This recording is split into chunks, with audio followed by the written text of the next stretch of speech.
है, भारतीय संसद किस प्रकार कार्यपालिका पर नियंत्रण रखती है।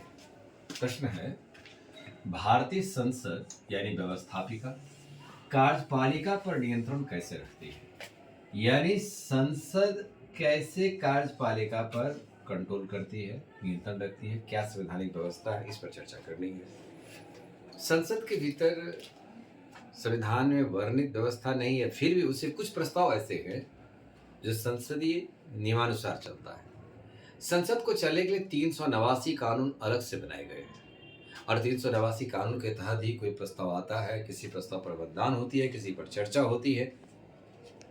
अब है कि कार्यपालिका पर नियंत्रण कैसे रखती है, इसी प्रस्ताव से संबंधित, जैसे ये सारी प्रस्ताव इसी से जुड़ा हुआ है। स्थगन प्रस्ताव नाम से ही स्पष्ट है, यदि अविलंबनीय लोक महत्व का प्रश्न उपस्थित यदि होता है, उस पर चर्चा कराना अनिवार्य हो जाता है। तो ये सब प्रस्ताव 10 बजे ही सुबह में लाए जाते हैं, या सदन के महासचिव या सदन के पीठासीन पदाधिकारी यानी लोकसभा में लोकसभा अध्यक्ष, राज्यसभा के सभापति घोषणा देते हैं और इस प्रस्ताव पर चर्चा कराया जाता है। तो इस पर यह अविलंबनीय, इस पर जरूरी है, इसे इनकार नहीं किया जा सकता है, ऐसे प्रश्न लाया जाता है। जैसे देश में बेरोजगारी बढ़ जाए, महंगाई बढ़ जाए, भ्रष्टाचार बढ़ रहा है, तो इन सब मुद्दे पर चर्चा किया जा सकता है। कहीं न कहीं सरकार की निष्क्रियता के कारण ये बात हो रही है, इसलिए इसे सरकार का निंदा प्रस्ताव के रूप में भी इसे प्रस्ताव को जाने जाते हैं। देश में यदि अविलंबनीय महत्व का प्रश्न छूट रहा है सरकार से और यह सदन का सदस्य द्वारा लाया जा रहा है, तो सरकार का निंदनीय काम भी माना जाता है। यह गंभीर मसले पर चर्चा कराई जाती है। ध्यानाकर्षण है प्रस्ताव, इस प्रस्ताव को नियम 197 संसदीय नियम 197 के तहत लाए जाते हैं। इसमें आता है कि यदि किसी मंत्री को किसी विषय वस्तु कोई क्षेत्र छूट रहा है, उस पर ध्यान नहीं दे रहे हैं, तो ध्यानाकर्षण करवाया जाता है कि मंत्री उस पर ध्यान दें। तब प्रस्ताव पर चर्चा की जाती है, फिर इस मंत्री की ओर से आश्वासन दी जाती है, तो संबंधित मंत्री इस पर उत्तर देते हैं। एक बात और भी है, ये जो प्रस्ताव है ये सदन के सदस्य को ही लाने का अधिकार है। काम रोको प्रस्ताव, चलते हुए सदन की कार्यवाही को रोककर गंभीर मसले पर चर्चा करना, और यह सूचना यदि आपको किसी पत्राचार के माध्यम से, पेपर के माध्यम से सूचना मिलता है, तो सुबह 10 बजे आप सदन के महासचिव या लोकसभा के अध्यक्ष या सभापति को सूचना देते हैं। इस पर चलती सदन के काम को रोक करके वह गंभीर मुद्दे पर चर्चा कराई जाती है। यह प्रस्ताव भी इसी प्रकार का है। विश्वास मत आता है कि जब राष्ट्रपति प्रधानमंत्री को कहते हैं सदन में बहुमत हासिल करो, तो विश्वास मत कहलाएगा। इस पर प्रधानमंत्री को कुल सदस्य का, यानी लोकसभा में प्रस्ताव लाए जा सकते हैं 50% प्लस 1 वोट, अर्थात 273 सदस्यों के समर्थन यदि मिल जाता है, तो यह विश्वास मत सरकार को प्राप्त हो जाता है। उसके बाद है अविश्वास प्रस्ताव। यहाँ पहले देख लीजिए, चूंकि इसका काउंटर आ जाएगा। अविश्वास प्रस्ताव में आता है कि यह प्रतिपक्ष के द्वारा लाया जाता है, और प्रतिपक्ष जब ये प्रस्ताव को लाती है सरकार पर नियंत्रण रखने के लिए, तो यहाँ पर प्रतिपक्ष के पक्ष में यदि 273 सदस्य पहुंच गया, ये प्रस्ताव पारित माना जाएगा और प्रधानमंत्री को त्यागपत्र सरकार समेत देना पड़ेगा।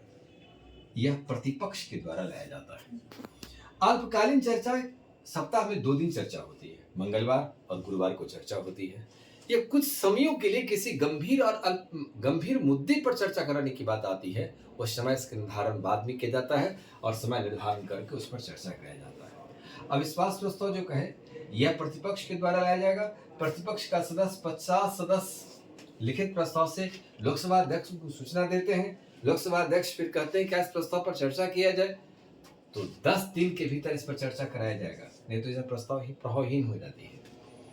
निंदा प्रस्ताव आता है, किसी को भी मंत्री यदि निंदनीय कार्य करते हैं, घृणास्पद कार्य करते हैं, ऐसे मंत्री के विरुद्ध प्रस्ताव लाया जाता है। यदि इस प्रस्ताव के पक्ष में बहुमत से इसे पारित कर दिया जाए, तो उस मंत्री को अविलंब त्यागपत्र देना पड़ेगा और यह प्रस्ताव लाया जाता है। लेकिन सरकार के स्वरूप में भारत में कोई फर्क नहीं पड़ता। यदि ब्रिटेन में किसी मंत्री के विरुद्ध निंदा प्रस्ताव होती है, तो पूरी सरकार को त्यागपत्र देना पड़ता है। भारत में सरकार के स्वरूप पर कोई फर्क नहीं पड़ता है। लेकिन नैतिकता कहती है कि सरकार का मंत्री ऐसा निंदनीय कार्य किया तो सवाल कटघरे में है। नैतिकता बहुत कुछ कहता है, जहां पर त्यागपत्र दे सकते हैं, लेकिन संविधान त्यागपत्र देने के लिए निंदा प्रस्ताव किसी एक मंत्री के विरुद्ध पास हुआ है तो त्यागपत्र नहीं देगा। संसदीय समितियां भारत में विभिन्न प्रकार का विकसित हो चुका है। संसदीय समितियां, वित्तीय समितियां जो होती है वो अस्थायी समितियां हैं जो वित्त पर नियंत्रण रखती है, जैसे प्राक्कलन समिति, सरकारी उपक्रम समिति, लोक लेखा समिति। तो प्राक्कलन समिति जो होती है वह सरकार का अभिभावक की भूमिका में काम करते हैं। इस समिति में सारे के सदस्य सत्तारूढ़ दल से ही संबंधित होते हैं, जो प्रधानमंत्री या सरकार को समझाते हैं वित्तीय व्यवस्था के संदर्भ में। कभी कभी ऐसा होता है कि प्रतिपक्ष की बात सरकार नहीं मानती है, तो यहाँ पर सरकार प्रतिपक्ष की बात नहीं मान, देश को उससे घाटे होने की बात आ रही है, तो यह प्राक्कलन समिति समझाते हैं। सरकारी उपक्रम समिति, सरकारी जो उपक्रम कंपनियां हैं उस पर यह उसको आगे बढ़ाया जाए, उसकी विकास कैसे हो उस पर जांच करती है, उसको समझती है। लोक लेखा समिति में यह पब्लिक अकाउंट्स कमेटी, जिसमें से कंप्ट्रोलर एंड ऑडिटर जनरल भी काम करते हैं। भ्रष्टाचार बढ़ जाए, वित्तीय अनियमितताएं हो जाए, तो यहाँ पर यह समिति जांच करती है। प्रश्नकाल प्रत्येक दिन होता है, जितना दिन सदन चलेगी। 11 बजे से कार्यवाही शुरुआत होती है, 12 बजे तक चलती है। 1 घंटा प्रश्नकाल होता है और 1 घंटा में 2 प्रकार के प्रश्न को पूछे जाते हैं। एक होता है तारांकित प्रश्न, एक होता है अतारांकित प्रश्न। तो तारांकित और अतारांकित, तारांकित प्रश्न जो होती है मौखिक होता है, अतारांकित लिखित होता है। तारांकित पर लोकसभा में 20 से 25 प्रश्न पूछे जा सकते हैं, जबकि राज्यसभा में 20 प्रश्न तक पूछे जाते हैं। यह सदस्य 21 दिन पहले, कोई सदस्य सदन सत्र के आरंभ होने से 21 दिन पहले यदि वह लोकसभा के महासचिव या लोकसभा को अध्यक्ष को सूचना देते हैं तो प्रश्न की क्रम में आता है, उसके बाद इस पर चर्चा कराया जाता है। तो संबंधित मंत्री को सूचना दी जाती है कि इस दिन प्रश्न नंबर इतना है, इसका जवाब देना पड़ेगा। तो मंत्री और सदस्य इस तरह में बने रहते हैं। प्रश्न के नंबर से प्रश्नकाल होता है। तो 11 से 12 घंटा, 12 बजे तक, यानी 1 घंटा प्रश्नकाल का होता है। अतारांकित में 230 प्रश्न तक पूछे जा सकते हैं। वो लिखित होता है, जहाँ प्रश्न और उत्तर उसको स्क्रीन पर में दे करके सभी सदस्यों को इसकी जानकारी दी जाती है। उसके बाद शून्यकाल, शून्यकाल 12 बजे, ये प्रश्नकाल 12 बजे खत्म हो गया। तो 12 बजे के बाद जो शुरुआत होता है 1 घंटा के लिए, 1 बजे तक, ये 1 घंटे का शून्यकाल है। दरअसल संविधान में इसे भोजनावकाश काल कहा जाता था, लेकिन मीडिया ने इसका नाम शून्यकाल दिया, शून्यकाल से प्रसिद्ध हुआ।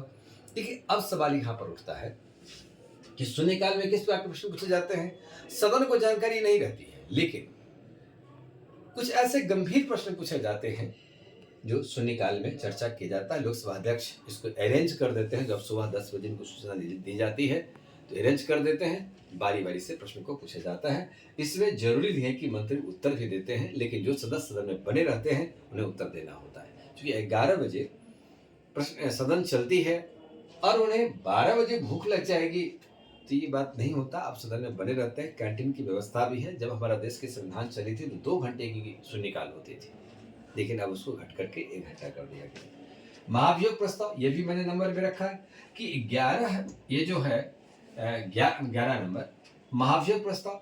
महाभियोग है कि राष्ट्रपति भी यदि संविधान की मर्यादा का हनन करते हैं तो इनके विरुद्ध भी यह प्रस्ताव लाए जाते हैं, और भारतीय संविधान के अनुच्छेद एक्ट 61 के तहत यह प्रस्ताव पास करके संसद को लाने का अधिकार, प्रस्ताव पास करके उन्हें पदमुक्त कर सकते हैं।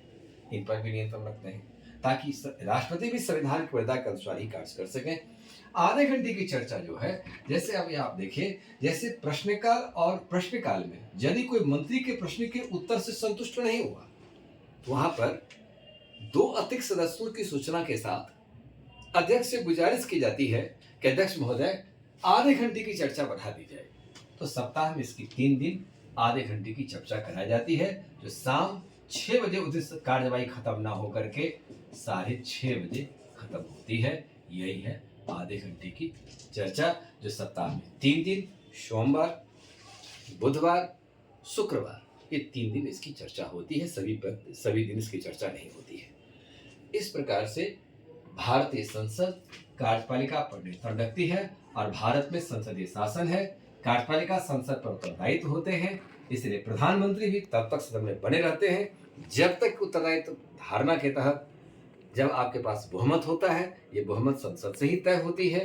इस प्रकार से यह नियंत्रण रखने का कार्य संसद करती है। एक बात को तरतीब के साथ लिखना है ताकि तर्क को प्रस्तुत कर सके। इस सब को आप डायग्राम बना करके लिखेंगे तो नंबर बेटर रहेगा। पॉइंट में लिखने में थोड़ी अंतर है, डायग्राम बना देने से 4 नंबर अतिरिक्त वृद्धि होगी।